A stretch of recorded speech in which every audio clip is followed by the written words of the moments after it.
Hi everybody, welcome back to another episode of Tiny-tastic Talks. I am still here in the beautiful vicinity of South Carolina, and I thought today that we would just talk about the idea of feeling like we're slaves to our conditions, health conditions, mental illness, etc., facial paralysis, Ramsay Hunt Syndrome, functional neurological disorder. The list goes on and on and on and on and on and on. It's been over a year since I've had Ramsay Hunt Syndrome, and it's coming up on a year for functional neurological disorder, and I still have moments where I feel like I'm plagued with this. I feel like I'm not able to do the things that I wish I could do. I am limited in the way that I can live my life. I am navigating that. But sometimes I am at a loss for what to do and how to feel. And I think, like, am I a slave to this condition that I have? I think it's pretty normal for many people who have health conditions that they weren't expecting to have, because life sometimes just has a way of doing that. First off, I think it's important to acknowledge those feelings. She doesn't even go here. Do you even go to this school? No, I just have a lot of feelings. Of being disappointed, of being upset, of being frustrated, of being hurt, of feeling sad and kind of grieving that life that you used to have versus now. If you let yourself stay stuck in that mind frame, you can stay there. And that is not what you want. That's not what I would want for you. And that's not what I want for myself. So when I'm in a moment where I feel sad or down and out about, the fact that I can't go to a movie that I want to go see. I can't go to a concert. Radiohead is coming to Montreal in the fall, and I can't go see them, right? So I'm disappointed. But I have to look at it like, okay, well, what can I do? And I don't want to let my circumstance rob me of the joy that I can experience. Because if you stay stuck in the I'm disappointed about my life and you only focus on that. I'm reading this book called Every Note Played, and it's about a concert pianist who's 45 years old and comes down with ALS. And he is often home alone at the beginning of his diagnosis, and he often compares those types of thoughts to vultures circling around in his head. And I think that that's sometimes what happens with our health conditions, coupled with the negative thinking that can come upon us, is that it becomes like vultures, and they're wanting to just feed off of any negativity that we have inside our minds. And so we just got to be mindful and aware that we can't get stuck there. One of the things that helps me is that I try to focus on also doing things for other people, things that get my mind off of me, what's happening with me. Squirrel! And, helping someone else. That's how I work.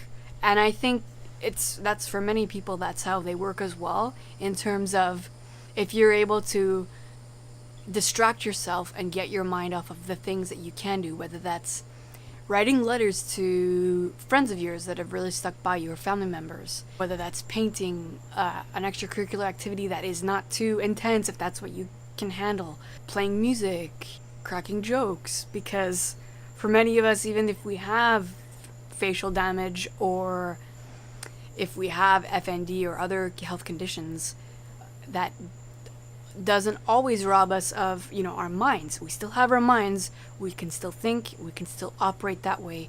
Whether that's your wit or that's the fact that you can think of abstract concepts or whatever it is, things that make you feel confident about yourself. Another thing that I've faced this last year and whatnot is this feeling of having lost confidence in myself and my abilities, even though I still have my mental capacities. I think many of you can relate to that. I am slowly gaining that back because I am focusing in on what I can do rather than what I can't do. I'm still coming to a place of acceptance over that, but it's helping me in terms of reframing my mind on things that I can experience and the things that do bring me joy, the experiences that I can have, versus everything that I can't do and like, bleh, like that's just too draining for me to think of. And if I get too much in that headspace, I just self-destruct. I implode. Another thing, don't think too far ahead in the future because Now, you don't want to overthink. Not an issue. I am guilty of this. I just this last week was thinking way too much in the future when it didn't even serve me to do that. And I started crying all because of this hypothetical thing that it's not even where my life is right now. So I can't even, I shouldn't even be thinking 5-10 years down the road because I'm not there, So I'm not in 2028. I'm not in 2038.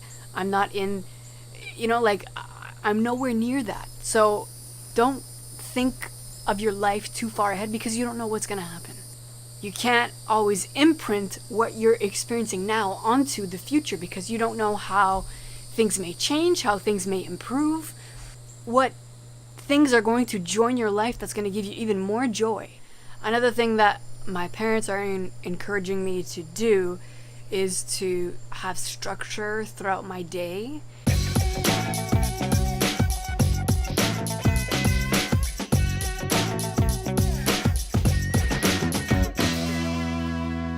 I think I'm finally at a place where I'm able to explore what that looks like for me. Now, if you're at a point in your health where your structure looks like getting out of bed, getting breakfast, then taking a nap in the afternoon, if that's what you can do, stick with that. If you're able to do a little bit more, fantastic. If you do too much in a day and you need a day to recoup, you do that.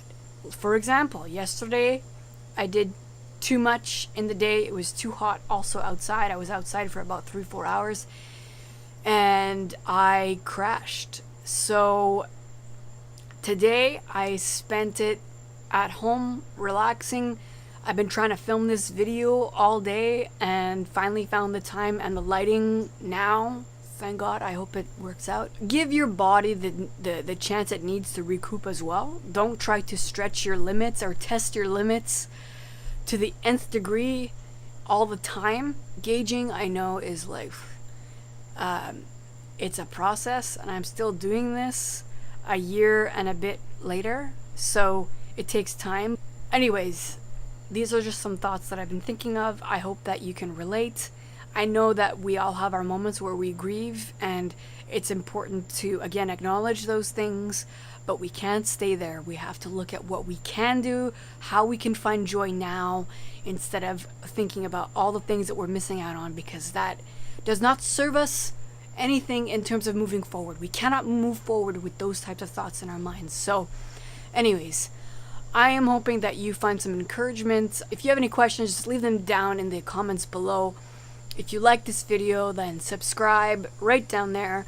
If you haven't checked out other videos about my health or about my life, I will put some around here, or you can just click Tanya-tastic Talks and you'll get to see all the videos that I have made up until now. So thank you for watching. See you soon. Bye.